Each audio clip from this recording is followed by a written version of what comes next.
Alhamdulillah. Oh my god. Finally. Yeah! Oh. What you saw right there was the exact reaction when I received my B2 TELC certificate, or the German certificate.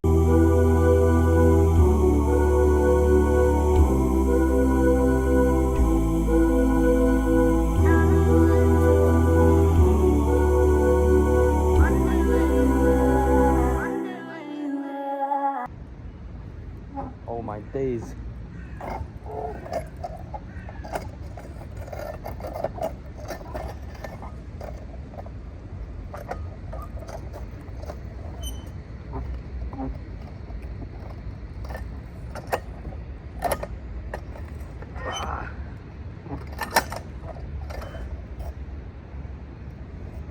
Let's go.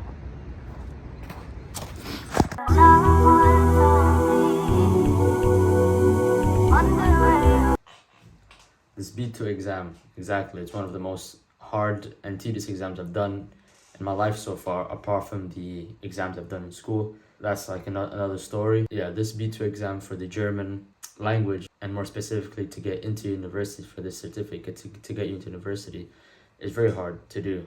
You have to be really focused for it. You have to study every day pretty much. Fun fact here, I have roughly failed this exam for about 11 or 12 times, let's say. Yo, 12? That's crazy, man. How'd you manage to fail 12 tests? That's a big number. Well, I wasn't really focused on getting that B2 certificate. My head wasn't in the game. I wasn't focused, as said. I wasn't even concentrated. Cosmetics. It is something which you can get it from India. Paracetamol, anything for cold and flu, cough. If you Cycling around the Corniche. Oh my god. Whoa. stocks just for 1 or 2 months. I thought only getting that B1 certificate was just easy, that I could get into university. But I learned it the hard way. Getting that B2 is absolutely essential for me to get into any university here in Germany. And I thought that B1 certificate was the only thing that could allow me to get into a German university, but I was wrong. I was generally not focused. Morocco! Number one!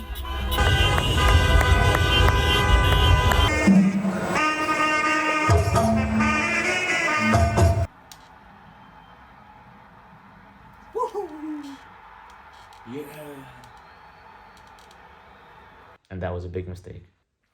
Alright, fair enough, that's some good advice. Don't get too complacent, and don't set low barriers for yourself. Set some high standards. I rate that. Even though it took you a long time to find that standard, but hey, better late than never.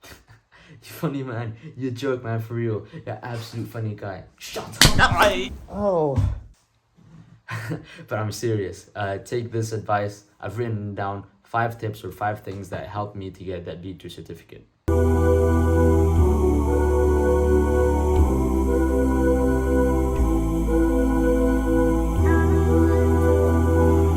Now, what I mean by identifying the problem is it's in the name. You identify which part of a test, which part of an exam that you failed in or you struggle on. For example, math, you failed in this certain type of question. So in the next one, you want to improve, do more practice questions in order to be successful whenever that question comes. And for me, in this German exam, was 3 things. One was the Schreiben, which is the writing, the Hören, which is the listening, and the Lesen, which is the reading. The speaking was pretty good at it. Ja, hallo, willkommen zu meiner Präsentation. Heute möchte ich über ein Sportereignis, das ich besucht habe oder das ich gesehen habe. Und in dieser Präsentation möchte ich über ein Fußballspiel Indonesien gegen VAE.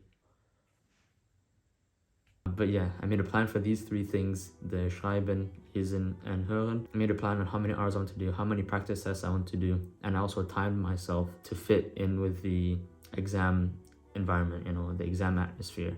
So for example, for the writing test, if I'm not wrong, it's like 30 minutes or 40 minutes, and then you have to write a couple hundred words if I'm not wrong. It's a short amount of time where you have to answer questions, and what I did was I just timed myself and answered these questions that I found online and that's what I did for the writing. I think that's the same thing what I did for the reading part as well. Yeah, I just timed myself. I think it's like an hour 30 minutes to do all of the reading questions, and for that you just have to pay attention on the question and the prompt, and also the multiple choices that it's going to give you. It can confuse most people. The way they make it in the B2 reading part of the exam is that they try to throw you off, and they try to make, let's say, ABC multiple choice. The answers are pretty much the same, so you have to pick the one that's a bit more specific, that fits with the text prompt. And for the listening part, what I did was found a couple of practice exams on YouTube, and I pretty much just grinded everything. You know, there was like 10 of those practice tests. I'd rinsed everything pretty much every day. There's so many things you can do to improve when you identify the problem, but yeah, the main thing is you just identify the problem, make a plan, and execute on how many hours, how many questions you want to do. You know, that's just the main thing. Absorbing German media.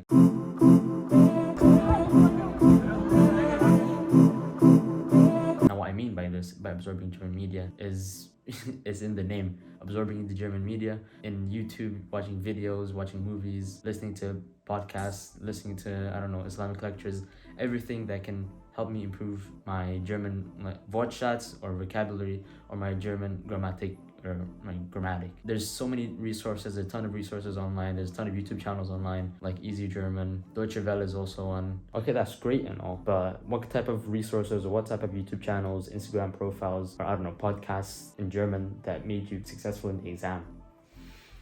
Now that is a great question, and a perfect answer for that is most likely 100% Easy German. Now, Easy German is this YouTube channel where people can learn German from around the world and improve their reading, speaking, listening, and writing skills in that channel. Most of their videos are doing street interviews, and it's about various topics like what do you do in your free time. They really make great interviews. And I think another resource, I guess, would be something about sports but in German commentary. Like, for example, football. And watching football highlights but in German is very interesting. You get to know different Wortschatz and like the different grammatical, I guess, styles that the commentators use, especially for the listening. That really helped me understand what's going to happen in the listening part of the exam. You just really have to absorb a lot of German media to make yourself feel more comfortable and understand more of the like the German grammatic stuff, the German Wortschatz, and pretty much understand what's going to come in the test itself.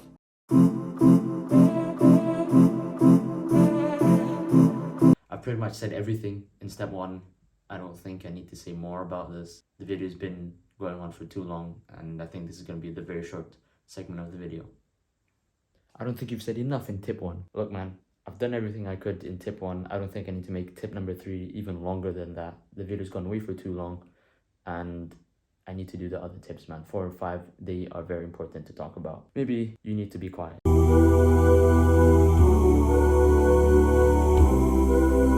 Now for tip 4 and 5, I feel like these 2 tips should be classed into one kind of whole tip. I'm hoping that this could be beneficial help for my Muslim brothers and sisters who really want to excel in the exam, but not only excelling in the exam and getting that B2 certificate, and as well as racking up the good deeds and getting a better connection with Allah subhanahu wa ta'ala, so you can get your du'as answered. And now for this first one, which is reading the Quran, the second one is tahajjud, praying tahajjud. Now reading the Quran, let's talk about that one. There's a lot of benefits of reading the Quran. You can get a better connection with Allah subhanahu wa ta'ala, and by just reading the Quran, you can really get a nice sense of peace when you really read it.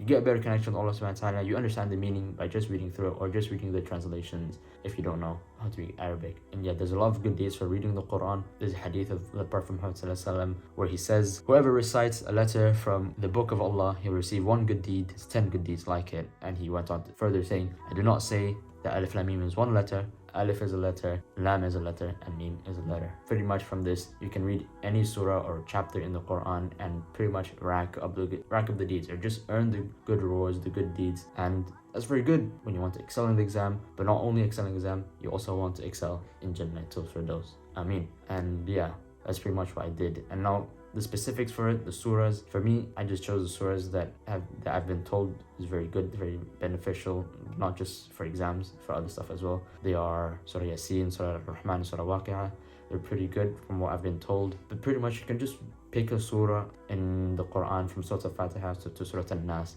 Everything's beneficial there. You get good deeds, and once you understand the meaning of it, the connection between you and Allah subhanahu wa ta'ala is absolutely amazing. And yeah, that's tip number 4. Now tip number 5, praying tahajjud.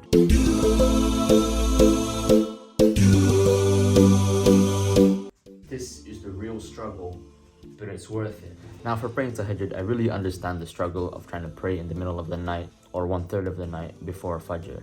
It's very hard to wake up and pray tahajjud. You're very tired. Well, you're not tired, you just don't want to wake up. You really want to fight the urge of going back to sleep, and that's very understandable. But when you do pray, it's like a whole nother level. Praying tahajjud at night is a whole nother level. Allah subhanahu wa ta'ala descends to the lowest heaven and accepts our dua for forgiveness or anything. And there's also hadith where Imam Ash-Shafi'i the reported, dua made at tahajjud is like an arrow which does not miss its target. And that hadith is absolutely amazing to listen to or to read about, because when you make a dua to tahajjud, any type of dua, for example in my case, which was passing the B2 German exam, that really didn't miss, alhamdulillah.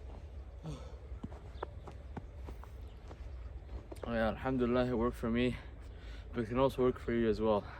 The main thing is you wake up for tahajjud, I don't know, somewhere around 3 a.m, 4 a.m, 5 a.m. The main thing is it's before Salatul Fajr, and you wake up to pray tahajjud, to pray to Allah subhanahu wa ta'ala, make dua to Him, asking for forgiveness, asking anything what you want really. All your du'as will be answered, either the next day, the next week, the next month, or even the next year, or 10 years, 20 years, something like that. The main thing is you make dua. But yeah, as long as you keep doing the work, stay consistent, keep Allah subhanahu wa ta'ala in your heart, and that's it. That's pretty much the formula. And yeah, that's pretty much it. I hope you like the advice and tips, and inshallah you guys will do well in the exams. I'm gonna try sprinting through the snow from this end to that end, and that end from this end, pretty much. Bismillah.